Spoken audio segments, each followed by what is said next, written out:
Es un gusto de saludarles, queridos hermanos y amigos, para encontrarnos nuevamente juntos y compartir, estudiar, analizar y oír lo que el Señor nos quiere hablar en este tiempo. La Escritura enseña y los escritores lo fueron registrando, donde cada uno de estos hombres, más o menos en un periodo de 1600 años, quedó registrada y escrita la palabra del Señor para nosotros. Y el libro de Hebreos habla que el Señor habló muchas veces y de diferentes maneras a los padres por los profetas, y dice después, en cambio, hoy nos ha hablado por el Hijo. Entonces, si usted quiere escuchar a Dios, tiene que escuchar al Señor Jesucristo. Él es la voz de Dios aquí en la tierra. Estuvo acá, murió, padeció, resucitó al tercer día, ascendió a los cielos y volverá otra vez. Esas fueron sus palabras. En Juan 14 dice el Señor Jesús, hablando con sus discípulos, dice: voy a preparar morada para ustedes, pero volveré otra vez. Y esa frase, volveré otra vez, es lo que nosotros estamos esperando, que el Señor Jesús venga a buscar a su pueblo. Amén. En el día de hoy vamos a compartir el libro de Génesis en el capítulo 16, los versículos 1 hasta el 14. Génesis capítulo 16, versículos 1 al 14, que dicen así: Sarai, mujer de Abraham, no le daba hijos, y ella tenía una sierva egipcia que se llamaba Agar. Dijo entonces Sarai a Abraham: ya que ves que el Señor me ha hecho estéril, te ruego pues que te llegues a mi sierva, quizás tendré hijo de ella. Y atendió Sarai al ruego, atendió Abraham al ruego de Sarai. Y Sarai, mujer de Abraham, tomó a Agar, su sierva egipcia, al cabo de 10 años que había habitado Abraham en la tierra de Canaán, y la dio por mujer a Abraham, su marido. Y él se llegó a ella, la cual concibió, y cuando vio que había concebido, miraba con desprecio a su señora. Entonces Sarai dijo a Abraham: mi afrenta sea sobre ti. Yo te di mi sierva por mujer, y viéndose encinta, me mira con desprecio. Juzgue al Señor entre tú y yo. Y respondió Abraham a Sarai: he aquí, tu sierva está en tu mano, haz con ella lo que bien te parezca. Y como Sarai la afligía, ella huyó de su presencia. Y la halló el ángel del Señor junto a una fuente de agua en el desierto, junto a la fuente que está en el camino del sur. Y le dijo: Agar, sierva de Sarai, ¿de dónde vienes tú y a dónde vas? Y él respondió: huyo de delante de mi señora Sarai. Y le dijo el ángel del Señor: vuélvete a tu señora, ponte bajo su mano. Le dijo también el ángel del Señor: multiplicaré tanto tu descendencia que nadie podrá ser contada a causa de la multitud. Además le dijo el ángel del Señor: he aquí que has concebido, darás a luz un hijo y llamarás su nombre Ismael, porque el Señor ha oído tu aflicción. Y él será hombre fiero, su mano será contra todos, y la mano de todos contra él, y delante de todos sus hermanos habitará. Entonces llamó el nombre del Señor en aquel lugar donde habitaba: tú eres Dios que ve, porque dijo: no he visto también aquí al que me ve. Por lo cual llamó el pozo, pozo del viviente que me ve. He aquí está entre Cades y Bered. Y Agar dio a luz un hijo a Abraham, y llamó a Abraham el nombre de su nombre Ismael. Era Abraham de edad de 86 años cuando Agar dio a luz a Ismael. Vamos a hablar en el día de hoy el tema que dice así: Ismael, un hombre fiero. Ismael, un hombre fiero.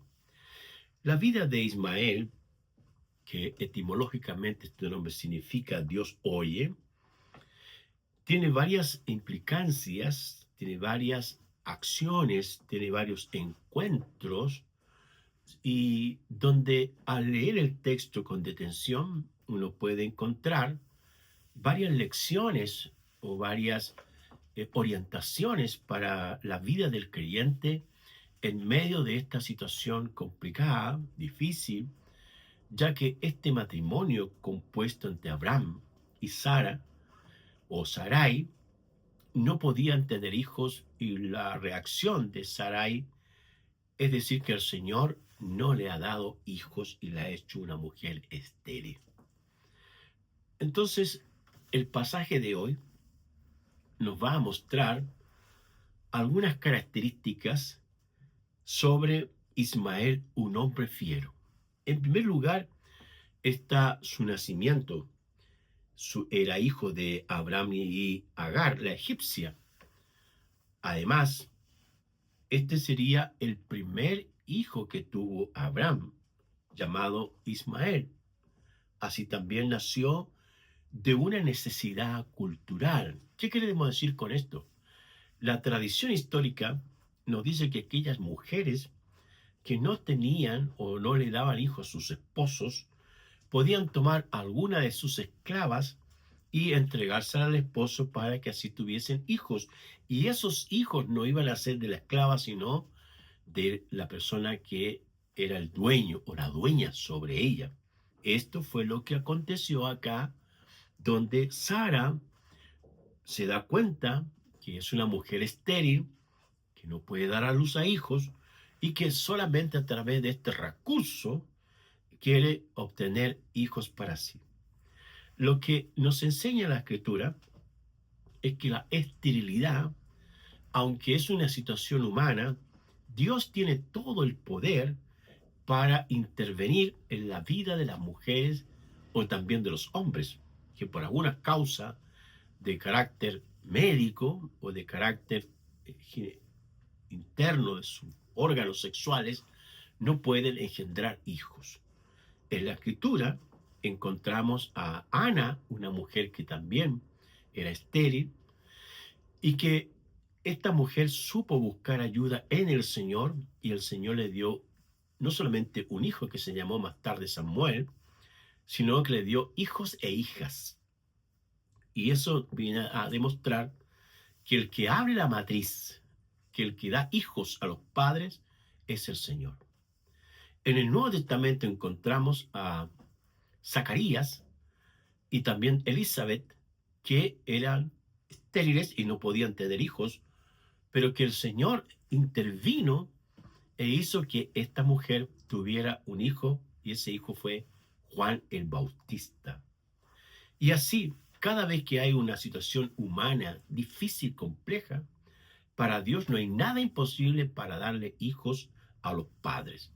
De ahí que el salmista dice: herencia del Señor son los hijos, cosa de gran estima el fruto del vientre. Eso indica que los hijos tienen un alto valor para el Señor, para los padres, y en sí son únicos y especiales. En segundo lugar está el conflicto de la familia. Abraham tomó una mujer que no era su esposa. No importa que aquí cuánta presión ejerció Sarai sobre Abraham para que él se llegase a la Agar, la egipcia, para tener un hijo. No debió haber hecho este tipo de hecho o este tipo de acción o situación. Hoy día la inmoralidad es un acto muy deplorable y que el Señor rechaza totalmente.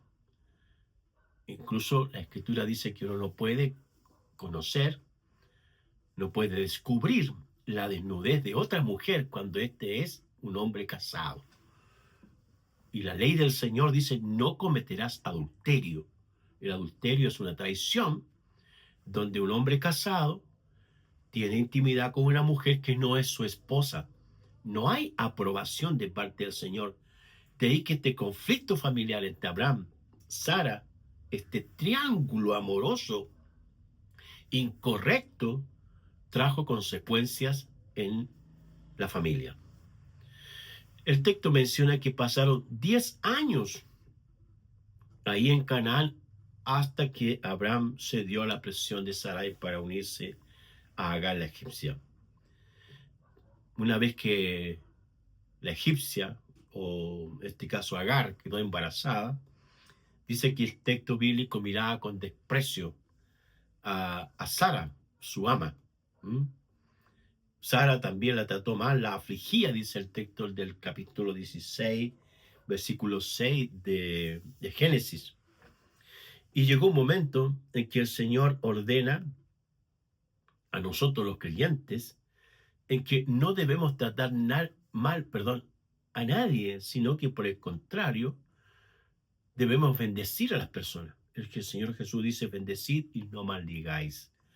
Es cierto que hay relaciones difíciles, complicadas entre las personas, pero de parte de un cristiano no puede haber un lenguaje grosero, sucio de sus labios, y de maldecir o entrar en conflictos de una separación o muy dolorosa que puede ser, y de esa forma demostrar nuestra fe con palabras sabias, constructivas y de perdón.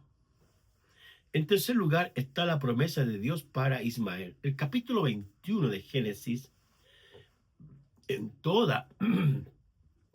esta situación difícil, complicada, que tuvo diferentes impactos, notamos de que Dios escuchó la voz del niño llorando.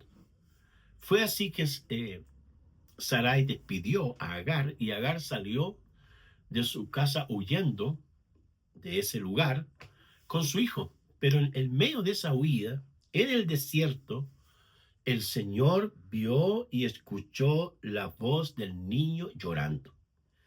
Las palabras del ángel son para ella, diciéndole: no temas. ¿Dónde está el muchacho?, le pregunta. Dios hará con Ismael una gran nación. Eso habla muy bien en este caso del Señor. Dios nunca pasa por alto cuando hay dolor, clamor, humillación, aflicción, enfermedad, crisis. Nunca pasa por alto eso. Si las personas claman al Señor y buscan ayuda en Dios, el Señor responderá.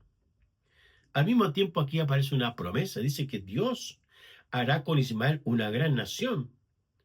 Dios le abrirá, y le abrió en este caso los ojos a Agar, y una fuente de agua, y allí pudo llenar, en este caso, el lugar donde tenía para transportar el agua, y de esa forma le dio a beber al niño. Qué interesante que Dios estaba en el muchacho.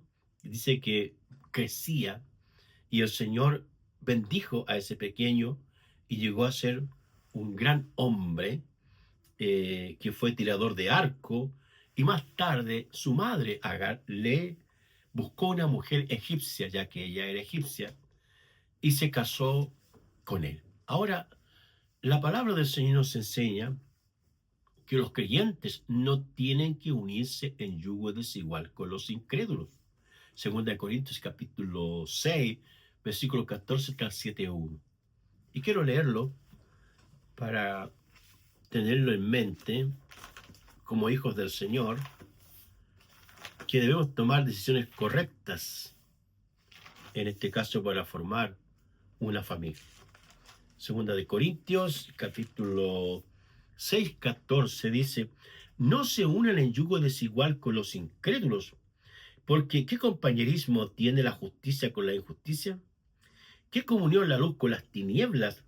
¿Qué concordancia Cristo con Belial? ¿O qué parte el creyente con el incrédulo? ¿Y qué acuerdo hay entre el templo de Dios y los ídolos? Porque vosotros sois templo del Dios viviente. Como Dios dijo: habitaré y andaré entre ellos, y seré su Dios, y ellos serán mi pueblo. Por lo cual, salid en medio de ellos y apartaos, dice el Señor, y no toquéis lo inmundo, y yo les recibiré. y seré para vosotros por padre, y vosotros me seréis hijos e hijas, dice el Señor Todopoderoso. Así que, amados, puesto que tenemos tales promesas, limpiémonos de toda contaminación de carne y de espíritu, perfeccionando la santidad en el temor de Dios. Este pasaje nos habla claramente que para formar una familia, tanto un hombre con una mujer, ambos tienen que ser creyentes. Y en este sentido, Dios prohíbe de manera taxativa, clara y objetiva que los creyentes no se pueden casar con los incrédulos, porque el contraste es tan evidente: luz, tinieblas, fe e incredulidad, templo de Dios y los ídolos, Cristo con Satanás. No hay ninguna unidad, no hay ningún elemento de fusión, porque son elementos contrarios que nunca se van a unir. Muchas veces uno encuentra comentarios que hacen los hermanos y quieren torcerle la mano al Señor. Y hablan de que el Señor me dijo que ella se iba a convertir después. Pero la palabra del Señor dijo, y ya se habló hace cientos, miles de años, y ese principio está netamente vigente. El creyente se tiene que unir, juntar, formar una familia con una creyente, y la mujer creyente con un hombre creyente. Eso dice el Señor. En cuarto lugar, tenemos los últimos años de la vida de Ismael.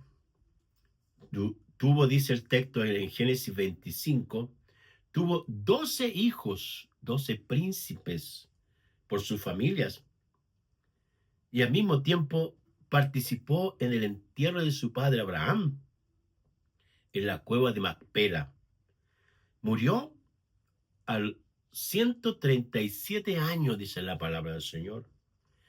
Y la pregunta es, ¿qué lecciones podemos sacar de Ismael o de este pasaje narrativo, donde se describe la situación de un joven, Ismael, de una madre, Agar, de Abraham y Sara, y que trajo, desde el punto de vista humano, complicaciones, pero desde el punto de vista del Señor, bendiciones, y se transformó en una gran nación?